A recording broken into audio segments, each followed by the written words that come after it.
তো আজকের ভিডিওতে আমি আপনাদেরকে বাবা এবং ছেলের দারুণ কিছু ফাজলামির দৃশ্য দেখাবো, যেগুলো দেখলে আপনারা খুবই হাসবেন আর খুবই মজা পাবেন। পুরোপুরি ভিডিওটা দেখতে থাকুন, খুবই চমৎকার একটা ভিডিও। এই যে দেখুন, বাচ্চাটা তরমুজের শরবত নিয়ে এসে দিয়েছে বাবাকে, তো বাবা খাচ্ছে। তো আসলে কিভাবে তরমুজের শরবতটা করেছে জিজ্ঞাসা করছে ছেলে। এবার মোবাইলে সে দেখাবে কিভাবে করেছে। দেখুন দুষ্টু বাচ্চাটা, এই যে মুখে তরমুজ নিয়েছে আর এখানে থুতু দিয়ে ব্যাপারটা বুঝতে পারছেন। আর বাবা ওইটা খাচ্ছে, দেখুন পাচি হাসছে কিভাবে।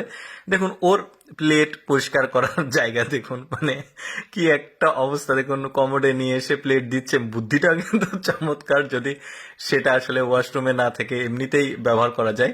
তো যাই হোক, এরপরে দেখুন বাচ্চাটার বুদ্ধি দেখুন, ডাস্টবিনে আসলে এই যে পলিথিনটা দেওয়ার চেষ্টা করছে, ময়লা ফেলার জন্য, বাট সে কিন্তু পারছে না। এখন দেখুন কি টেকনিকটা খাটায় সে। বাবার মাথার উপরে পলিথিনটা দেবে, তারপরে আবার এই ঝুড়িটাকে নিয়ে ওই যে মাথার উপর দিয়ে দেখুন